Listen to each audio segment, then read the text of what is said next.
Happy Monday, everyone, even though, unfortunately, it can't be too happy because we've got some pretty frustrating news to go over today here on the channel. Rockstar just quietly pulled the plug on some long-standing features that a lot of players, especially in the creative and roleplay communities, have been using for years, and it's a change that came with absolutely zero warning, which is the problem here, and that's leaving a lot of people feeling blindsided and disrespected, and rightfully so. Now, if you've never used these features yourself, this update has bigger implications for the direction that Rockstar is taking with GTA Online as a whole, and possibly even GTA 6 as well. So we're going to dive into what exactly was removed, why it matters, and how it affects both current players and the future of Rockstar Games as a whole. And if that wasn't enough, we also have a second story to go over, a small patch on GTA 5 Enhanced. Nothing major content-wise, but we have a few bug fixes and technical updates worth going over if you're an enhanced player. So if you just like staying on top of everything happening in the game, this video is going to be for you. Stick around, we've got a lot to talk about. Not much of it is good news, but let's begin. Alright, so starting off talking about that first story where Rockstar just quietly dropped without any warning, and it's a pretty big deal for a lot of players, even if not everyone immediately realizes it here. Rockstar has officially ended support for user-generated content videos on the Rockstar Games website, and as of April 15, 2025, you can no longer upload videos from the Rockstar editor to Rockstar's website, and even worse, any videos and content that were previously uploaded are now completely gone and no longer accessible. No notice, no grace period, just completely gone. And of course, I get it. A lot of players, especially for those of you probably watching and commenting on YouTube, might not care too much about this because most of us aren't using the Rockstar editor to upload content directly to their site, but this was still a major tool used by content creators, especially within the virtual photography space, as well as Instagram space and roleplay communities. Players would shoot cinematic scenes, showcase custom cars, outfits, locations, or their aircraft, and then upload those directly to the Rockstar Social Club site where they could be shared and embedded elsewhere. Basically what I'm getting at here is there were entire micro communities that were built around this ecosystem, people who followed and supported each other's creative content, and now all of that is just wiped off the game with no way to recover what they had. And this isn't just really a GTA Online issue either. I mean, directly it is, but Rockstar has pulled the plug on similar features in Red Dead Online not too long ago, where players lost the ability to upload or access their in-game photos from the camera system, and that move as well to a lot of people symbolized the death knell for Red Dead's future, and now we're seeing the same quiet erasure happening in GTA because the Red Dead virtual photography scene with the camera was just as important, with players uploading and sharing content, things like that. And what makes this even more frustrating as a whole is the way that Rockstar has handled it, or more accurately, didn't handle it. There was no blog post, no tweet, no email warning to back up your content before it vanished like most software services would probably do. Just a help article that was quietly published on their support page that says it's no longer available. No 30-day sunset, no countdown, no way for players to save their stuff, just surprise, it's gone. And if this were happening after GTA 6 had launched, I could see the logic behind cleaning house and freeing up server space for something like this, but guess what? GTA 6 isn't out yet.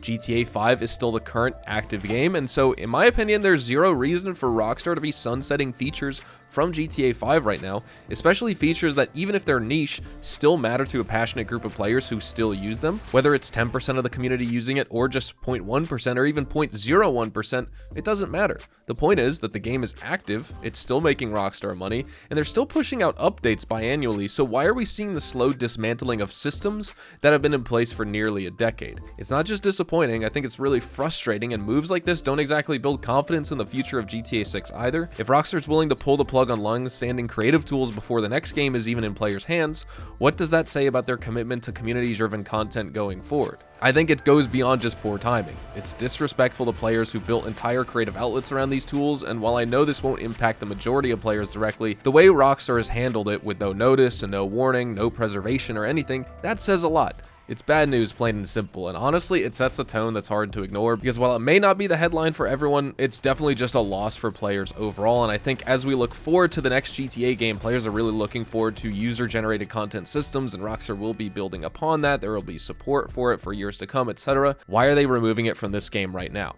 That doesn't really make sense to me. But now, shifting gears from Rockstar removing support for user-generated content, let's talk about a new patch that also just dropped for GTA 5 Enhanced. It's not a huge content update, but it does bring a handful of technical fixes as well as quality of life improvements that PC players, especially those with higher end setups or newer hardware, have they'll probably want to check it out, and they will definitely want to know about it. So first up, Rockstar patched an issue where if you press the P key while naming a recently purchased yacht, it would unexpectedly open the pause menu and then lock up your controls. Not a game-breaking bug, but it's definitely one of those annoyances that made customizing your yacht more frustrating than it needed to be. Very, very niche, but that's fixed. Another noticeable fix is for the graphic settings. There was also a problem where using the ignore suggested limits option would reset or revert if you made other changes in the settings menu afterward, and this would have been especially irritating if you were pushing the game beyond default thresholds on more powerful rigs, so it's good to see that Rockstar's cleaning that up. Rockstar also addressed an odd audio bug where tire screeching sound effects would be more higher pitched and distorted than normal, and it's the kind of thing that messes with immersion during, your gameplay, but also like who wants to listen to a super loud screeching sound that otherwise should sound like normal tires? That's definitely a detail that needed to be polished over. And then the last issue that they addressed is they fixed an issue related to controller settings, specifically with the DualSense adaptive trigger option. So again, a small change, but if you were using a different input device, like say for example a mouse and keyboard or just another controller, those DualSense specific settings would still appear editable in the menu. That's been corrected, so your input settings should actually reflect your actual hardware now. Again, a very small thing, and you're probably thinking, why are you even talking about it? Well, we're on the topic of the patch notes, so I'm gonna go through them. On the surface, again, really no groundbreaking changes, but overall I think this video's purpose is just to talk about the important fixes for players who value a smoother experience, and also just talk about the fact that Rockstar is erasing player content from the game with no warning at all. It's not the fact that they're removing it, because you could argue it's not super valuable because it's used by such a small fraction of the player base, but the fact that there's no warning at all, that's just how it is with software and companies' terms of service now. Like, players don't even technically own the digital games that they purchase, right? Developers and publishers are just granting players a license to technically play it, even though you bought the game with all your money. You don't technically own it, and in their terms of service and end user license agreements, they always say they reserve the right to just remove and disable and discontinue content and features and services and all that. And this shows that Rockstar is going in that direction with yet another feature here, and there's going to be more of it in the future. The question is, what is next? I think I'm going to do a surgical strike LSA operation. I mean, I could do direct action for almost 50k, but I like this one a little bit more. I mean, the aircraft mission is fun, but I really do like surgical strike just because of the bombing run that Alcanos does. So let's start that one up. Also, I'm going to use the Coquette D5 as my vehicle for this mission because I made another video about it the other day. Like I initially made a video about it when it released. We were talking about the bulletproof glitch and stuff like that, and then I made another video about it a couple days ago if you guys want to check it out, actually like reviewing the performance of the vehicle itself, because as a sports car on its own, even without the bulletproof glitch, it's a great car. It's just my only gripe with it is it just doesn't sound like a C6 Corvette. It doesn't have a V8 engine sound or exhaust note. It's like a V10 or V12. It sounds like a Grotti Turismo or something like that. Grotti Turismo Maggio, Grotti Turismo R, whatever, you name it. But I am going to use it for this mission because you do enter quite a bit of gunfights coming up, so might as well. First, we gotta hack someone's phone, though, so let's go and do that. Which, if I'm not mistaken, I believe we could just kill her and then take the phone and get the location. Yep, you could just recover the phone, just like you can do in those, setup missions for the nightclub, or excuse me, not the nightclub, the nightlife leak in the Dr. Dre contract. You don't actually have to hack our phone, so quick little tip right there. But let's lose the cops and get over to where we're gonna be, which is probably gonna be on the east side of the map. I doubt they're gonna take us north when we get this spawn point for this lady, so I think I'm good enough to just lose the cops and head over east to like the oil field area. Oh, never mind. We're going to the Merryweather base, which is at the Martin Madrazo Ranch. I forget what the ranch is called in game, but we're not going to the oil fields. We're not going up north on like the east side of the map. We're just going to the ranch just up the highway here. Nice. It's not very often we get this spawn point, so it's nice to have this just for like a little bit of extra mission variety. But now that we're here on the base, one, I want to get the bonus objective, so I got to find those blueprints. But two, while I kill everyone here, I mean, I could just sit in the vehicle. That was kind of the point of me using this one for this mission. I did want to hop out and just shoot everyone on foot, though, because that just makes the most fun for these types of missions. And I love running in here. I've been loving this normal SMG recently. Like, I get it. It's not one of the best guns in the game. It's not recommended. Tactical SMG is probably better, even the micro SMG, but I just love this normal SMG. It's fun to use. And if you are aiming for the head while every gun is a one bullet kill, the accuracy on this thing is actually pretty decent. It's just the time to kill. The damage range on it isn't super fantastic because it is an SMG at the end of the day. But overall, it's still just a fun weapon to use. And like I was saying, I mean, look at this thing. It's a headshot machine. It's just point and click adventure. Here's the blueprints, which is pretty cool because that means I can actually take a photo and get the bonus objective complete. So I'm going to send that over to Charlie. Operation bonus complete. Blueprints photographed. Take out this guy. And now we just gotta mark the shipments with the flares, and we can get on our way with this mission. Actually, I gotta go find the flares first. Oh, here they are. They show up as a white dot. I just literally couldn't see it by this Savage heli. So you just want to pick up that box of flares and then just mark it up, and we'll get that bombing run started. Let's get out of here now. We got them all marked up. We just gotta maintain some distance here. Call in that airstrike. Oh, baby. This is just such a fun cutscene to watch. Like, is there anything else in this game where we have a bombing run or some type of airstrike? I don't think so. This is like the only airstrike cutscene in the entire game.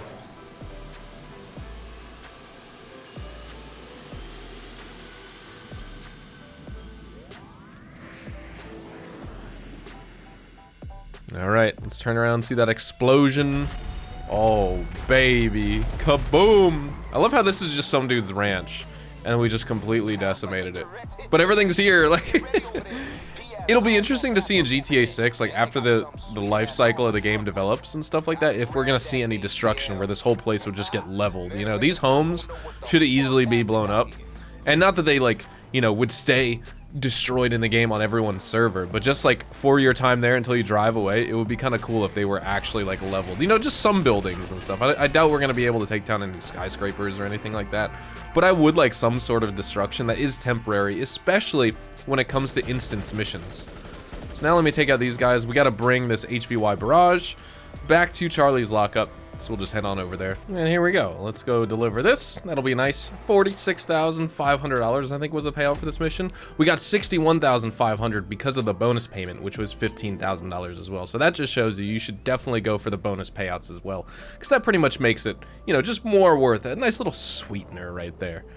Not that this content is really the meta way of making money, but how often do you play LSA operations? If you're getting bored with the game, might as well try out all three. Just add those to your gameplay rotation once an hour. Might as well. Anyways, thank you guys so much for watching. Have a fantastic day. Drop a like if you guys enjoyed. Subscribe to the channel if you guys are new. Check me out over on Twitch, Twitter, and Instagram, especially twitch.tv/hazardoushdtv. I live stream GTA Online several times a week. Would love to have you guys get involved with the community over on there. And also check out my YouTube shorts and TikToks for like rapid fire, short form GTA 5 and GTA Online tips, tricks, details, news, updates, guides, and more. I'll see you guys in the next one. Adios, amigos.